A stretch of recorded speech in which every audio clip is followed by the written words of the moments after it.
Vice-Chancellor and Principal of the University of Pretoria, Professor Tawana Kupe, Professor Norman Duncan, Vice Principal Academic at the University of Pretoria, members of the University Executive, Professor Priya Soma-Pillay, Head of the Department of Obstetrics and Gynecology in the Faculty of Health Sciences, members of the Faculty Executive, including our school chairs, friends of the faculty, family of Professor Soma-Pillay, colleagues and students from the University of Pretoria, distinguished guests.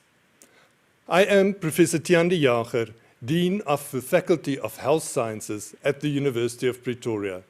This evening's inaugural address will be presented by Professor Priya Soma-Pillay and will focus on strategies to reduce preventable maternal and perinatal morbidity and death. Please allow me to welcome Professor Tawana Kupe, Vice-Chancellor and Principal at the University of Pretoria, to introduce Professor Priya Soma-Pillay. Professor Tawana Kupe was appointed as Vice-Chancellor and Principal of the University of Pretoria in January 2019. Prior to his appointment, he held several senior management positions at the University of Witwatersrand and lectured at Rhodes, where he briefly acted as head of the Department of Journalism and Media Studies. Prior to his tenure at Rhodes, he worked in various academic capacities at the University of Zimbabwe, including as chairperson of the Department of English, Media and Communication Studies. Professor Kupe holds a BA Honours degree and Masters in English from the University of Zimbabwe, as well as a DPhil in Media Studies from the University of Oslo in Norway. In December 2019, he was awarded an honorary doctorate degree in humanities by Michigan State University. Professor Kupe recently graciously accepted another honorary doctorate by the University of Montpellier at a special ceremony held in Montpellier, France. Congratulations, Professor Kupe. He is an active member of several societies that support the advancement of media in Africa and on the global extent. This includes, but is not limited to, the International Association for Media and Communication, where he currently holds the position as an international council member. Amabungani Center for Investigative Journalism, the Board of Media Monitoring Africa. Additionally, he is a council member and trustee of the Association of Commonwealth Universities, which collaborates with several universities to promote the advancement of knowledge and lives. He has a notable publication record, having authored journal articles, books, and book chapters in his main discipline, media studies and journalism. He edited the book Broadcasting Policy and Regulation in Africa, as well as Go Home or Die Here, with two Wits University academics. Professor Kupe is a popular invited speaker, academic expert, and regular commentator on issues of media performance on radio, television, and print for local and international media. He has also been a columnist for several newspapers and magazines in South Africa. He is also managing editor of the African Journal of Communication and Information. Professor Tawana Kupe.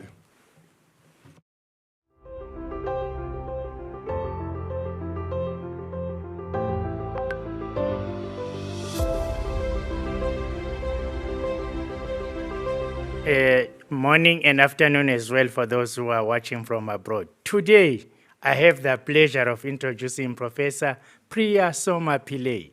Professor Soma-Pillay is the head of the Department of Obstetrics and Gynecology in the Faculty of Health Sciences, University of Pretoria. She's a subspecialist clinician at Steve Biko Academic Hospital, specializing in maternal and fetal medicine and health. During her PhD, she researched the health of mothers following pregnancies with severe complications. The burden of maternal morbidity is 5 to 6 times greater than maternal mortality, and almost 30% of women who experience complicated pregnancies may develop long-term chronic disease. Professor Soma-Pillay has published more than 13 book chapters and 50 papers in peer-reviewed journals. She also serves on the editorial board of 2 international journals.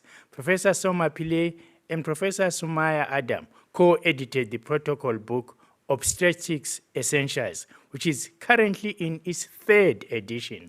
This book is endorsed by the South African Society of Obstetricians and Gynecologists and is used as the standard of care in the labor wards of several private hospital groups. Professor Soma-Pillay also contributes to our national health policies. She has helped to develop several guideline documents for the National Department of Health, including, amongst others, the National Guideline for Intrapartum Care and the 2019 National Guidelines for Hypertensive Disorders in Pregnancy. Professor Soma-Pillay served as a member of the National Committee for the Confidential Inquiry into Maternal Deaths from 2012 to 2020. She has also led several chapters of the seminal Saving Mothers report. In 2020, Professor Soma-Pillay served on the Ministerial Advisory Committee, Technical Working Group on COVID-19 and Pregnancy. Her many accolades include being the current president of the College of Obstetricians and Gynecologists, being a member of the Senate of the College of Medicine of South Africa, and being on the board of the International Federation of Obstetrics and Gynecology. Professor Soma-Pillay also shares her expertise on the effects of COVID-19 on maternal health in South Africa during several local and international webinars. Ladies and gentlemen, our inaugurating professor, Professor Soma-Pillay, your audience tonight.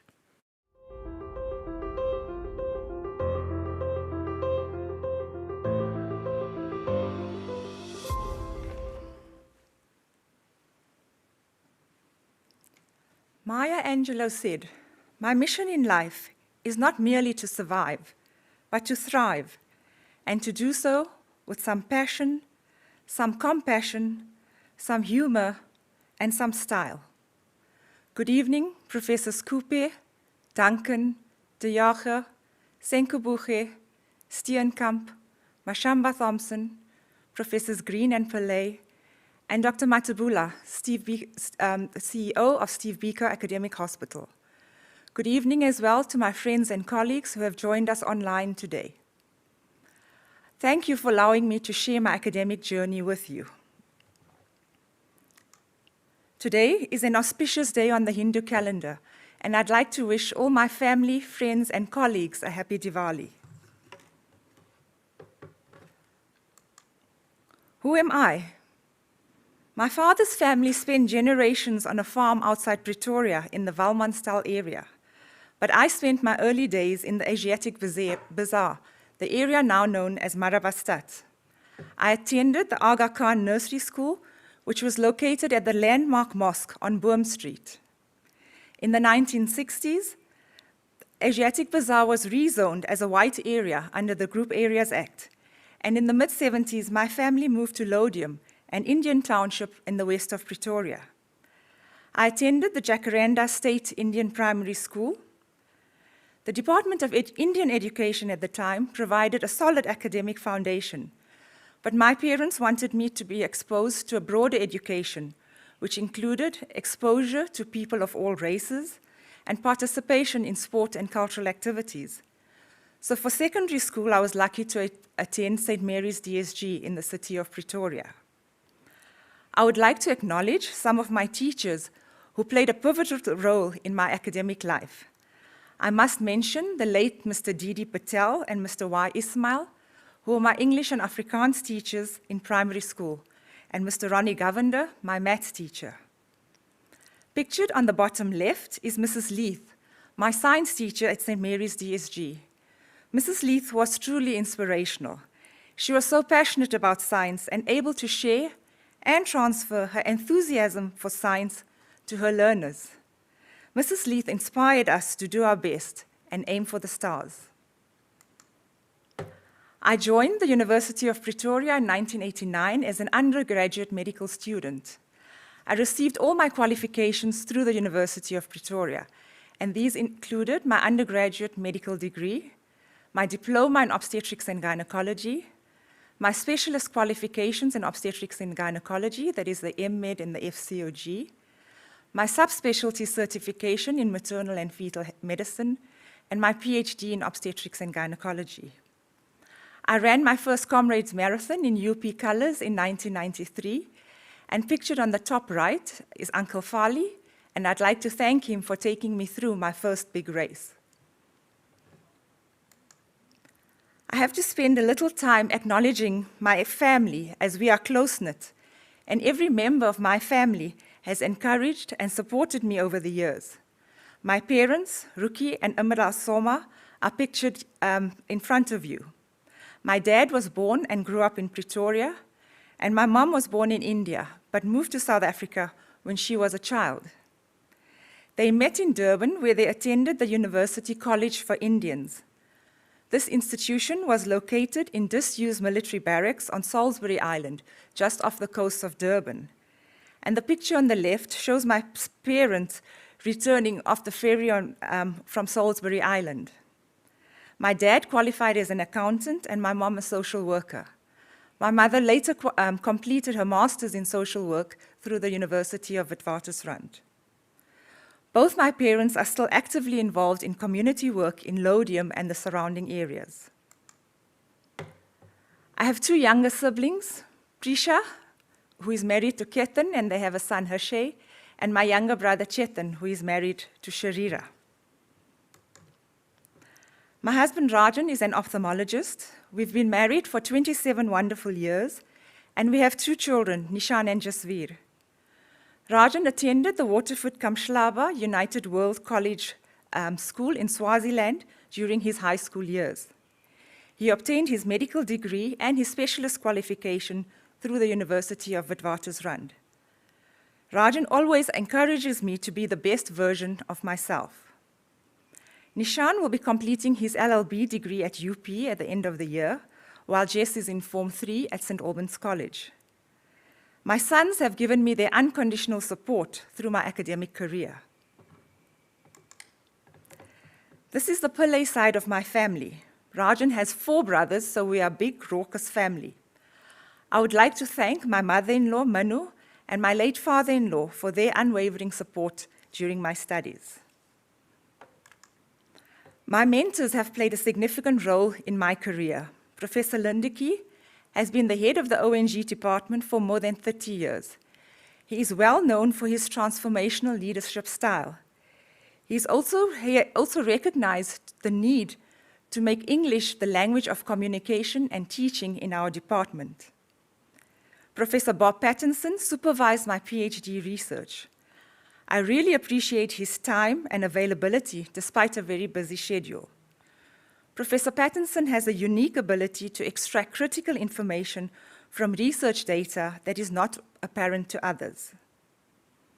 On the right is Professor MacDonald, who's my mentor, colleague, and friend. He's exceptionally good at teaching, and particularly practical obstetrics, and generations of students have been through his teaching. These are the full-time consultants in our Department of Obstetrics and Gynecology. I'm privileged to be supported by a team who are experts in their field. Many of our consultants represent the department on national and international societies. Our administrative staff are responsible for keeping the wheels running. Thank you to Shamanda, Rika, Rivonia, Aubrey, and Kathy. Thank you for all that you do. The SAMRC UP Research Center for Maternal, Fetal, Newborn, and Child Healthcare Strategies falls under our department umbrella. This research unit started in 1997 by Professor Bob Pattinson and was known as the MRC Maternal and Infant Healthcare Strategies Unit. It has now grown into a research center under the directorship of Professor Jutta Vught. The strategic plan of the research center fits in with the Survive, Thrive, Transformed theme. The center's mission is to develop healthcare strategies at primary and secondary level for mothers and infants by seeking saleable and sustainable solutions. I'm proud to be associated with the UP Steve Biko academic brand. Whether you are in the classroom, on the field, or on the road, one is expected to perform with excellence when wearing UP colors. On the left are two of my registrars who recently graduated with the MEd degree, and on the right is my son Nishan, who was part of the winning Tuks Varsity Cup cricket team in 2018. My message today is to share the vision for the Department of Obstetrics and Gynecology. I would like us to advance the science and practice of obstetrics and gynecology through innovation and research. I think it's also important that we provide access to excellence in healthcare. We should be cognizant of issues facing women in South Africa, and we should be at the forefront of tackling issues related to women's health and well-being. One of the issues facing our women in South Africa is gender-based violence, and gender-based violence remains one of South Africa's biggest social ills. President Cyril Ramaphosa declared gender-based violence a national crisis. As a department, we advocate for women's health and rights, and we're involved in awareness campaigns to highlight this problem. The South African Society of Obstetricians and Gynecologists, under the leadership of Professor Greta Dreyer, also developed guidelines for gender-based violence screening. Over the last year, healthcare workers had to deal with the COVID-19 pandemic. And as the seriousness of the COVID-19 pandemic became more apparent to the world, the South African government was forced to act quickly to limit the impact on our country. Several academics, including members of our department, were invited to ministerial advisory committees to help develop guidelines and frameworks for the management of COVID disease in pregnancy.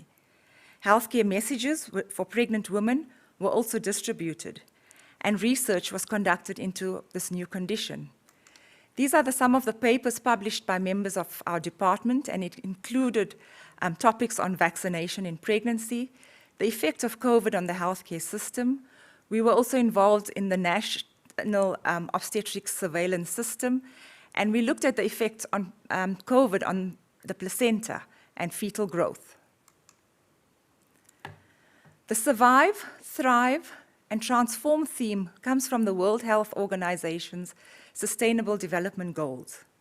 It began as the Every Woman, Every Child movement and was launched in 2010 by the then United Nations Secretary General, and aims to intensify national and international commitment and actions by governments, multilaterals, the private sector, and civil society to keep women's, children's, and adolescents' health and well-being at the heart of development. The movement mobilizes partnerships and coordinates efforts across sectors to ensure that all women, children, and adolescents not only survive, but thrive and help to transform the world. If we want our mothers to survive, it's important to know why mothers die. And in 1997, the then Minister of Health made an amendment to the National Policy Act. Maternal deaths were then made notifiable events. This meant that all deaths during pregnancy and within 42 days postpartum has to be reported to the Department of Health. The Minister also established the National Committee for the Confidential Inquiry into Maternal Death, and Professor Jack Moodley was the leader or the chair of this committee for several years.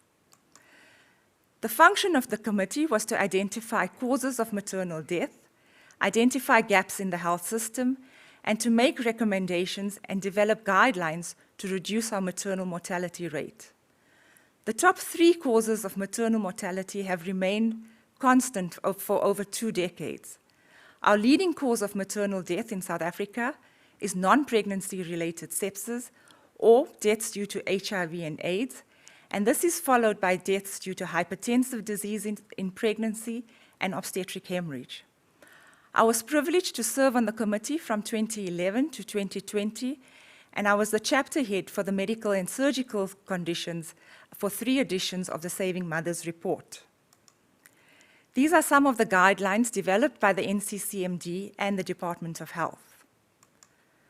South Africa has observed a significant decline in maternal mortality rates since 2010, and this is mainly because of improvements in our HIV treatment program. We've also observed significant reductions in deaths due to hypertension and hemorrhage. And for the first time in 2019, our maternal mortality ratio dropped to below 100 per 100,000 live births. What about our babies? The Perinatal Identification Program, which is a national database, was developed by the MRC Research Unit for Maternal and Infant Healthcare Strategies by Professor Bob Pattinson and Dr. Johan Coetzee in 1995. This national program was tested in 1996, and the first Saving Mothers report or audit report on why our babies die was printed in 2000. This program has been adopted in countries like Bangladesh, India, and Papua New Guinea. It's also been used in parts of Africa and has been translated by the World Health Organization into Spanish and is used in several countries in South America. My PhD focused on maternal health after having survived a potentially life-threatening complication in pregnancy. And we found that for every pregnant woman who dies, 5 or 6 women will suffer severe morbidity.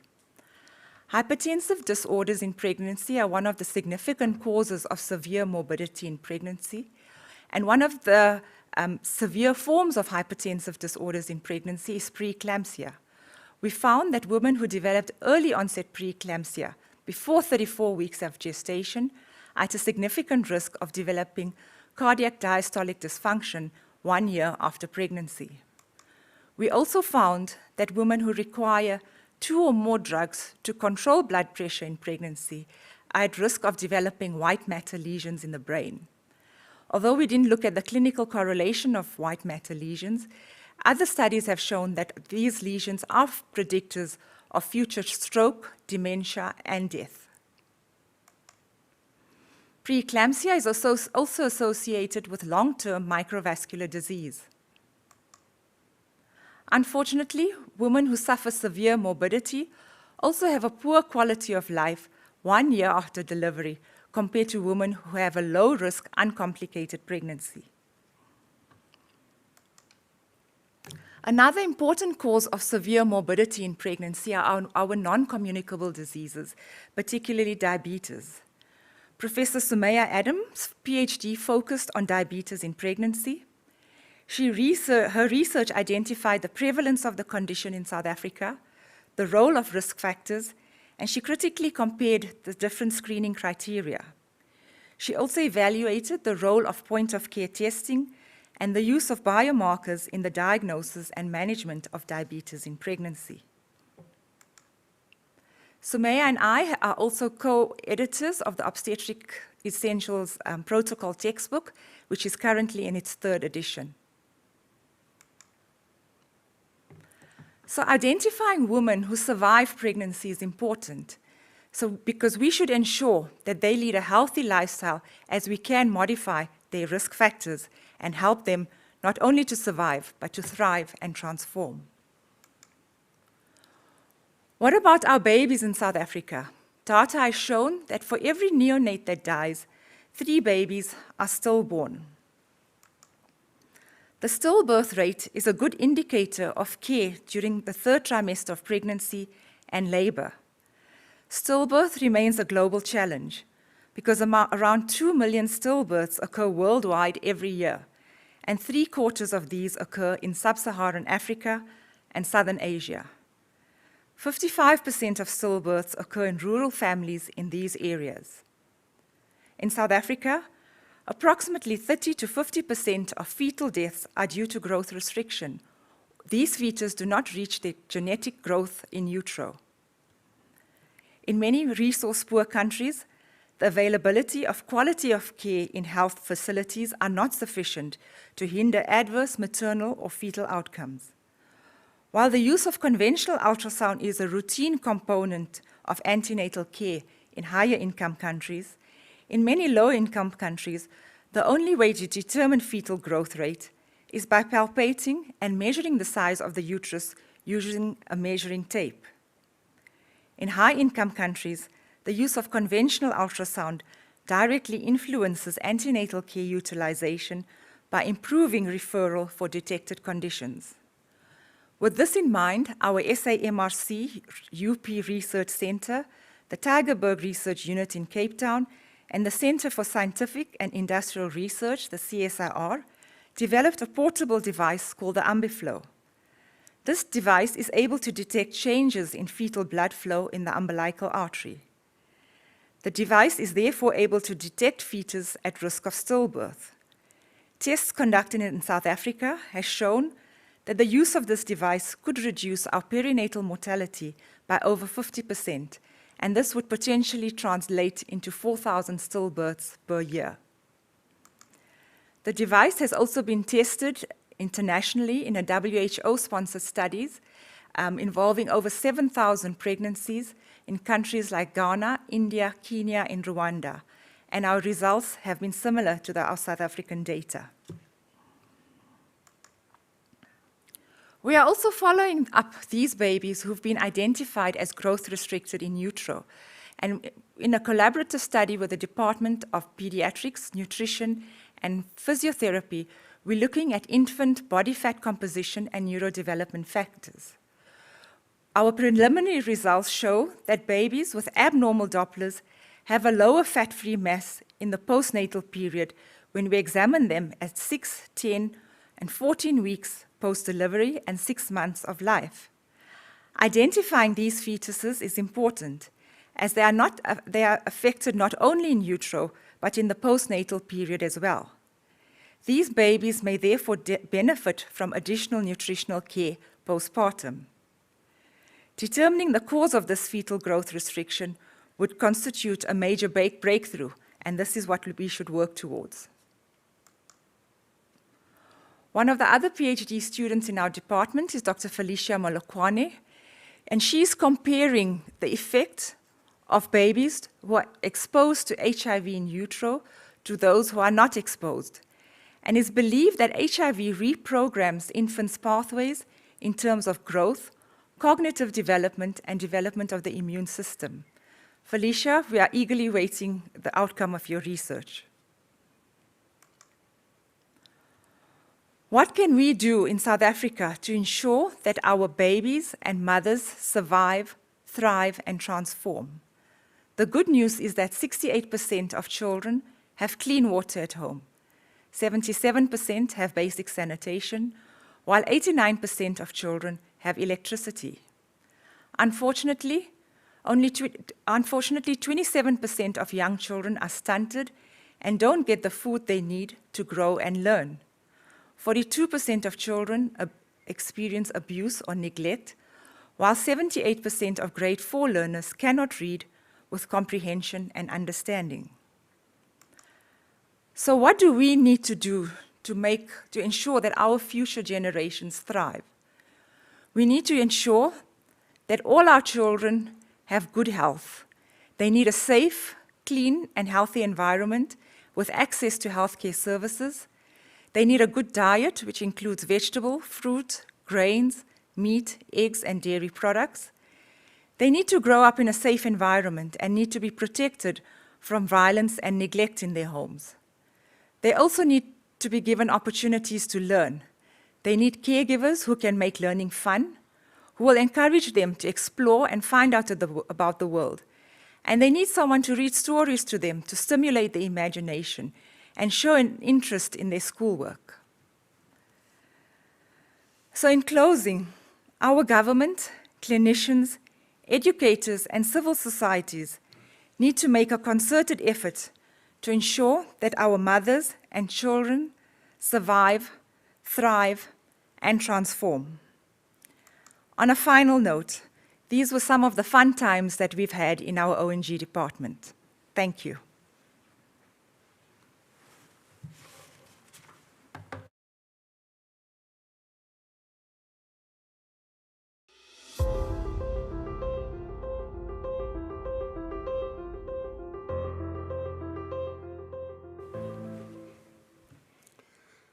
Ladies and gentlemen, please allow me to thank Professor Priya Soma-Pillay for the informative and thought-provoking inaugural address, which highlighted strategies to reduce preventable maternal and perinatal morbidity and death.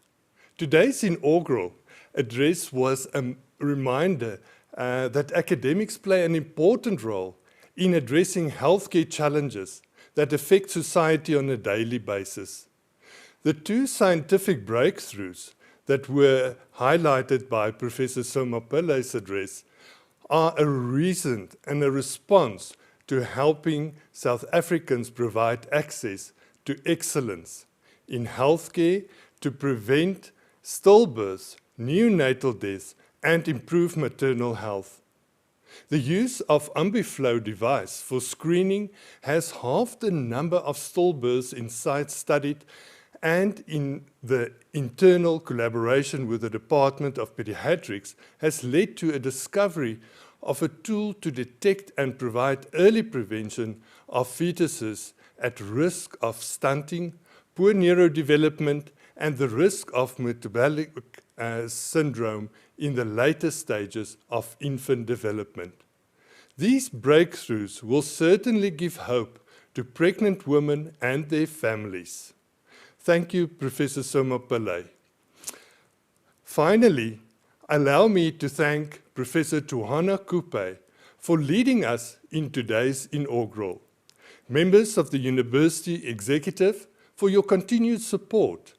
Faculty Executive Committee and the Faculty of Health Sciences, the team at Future Africa and Louis Klute Productions, thank you for making this inaugural address possible. Distinguished guests, staff, students, and audience, thank you for joining us this evening. Remember to vaccinate. Stay safe and good night.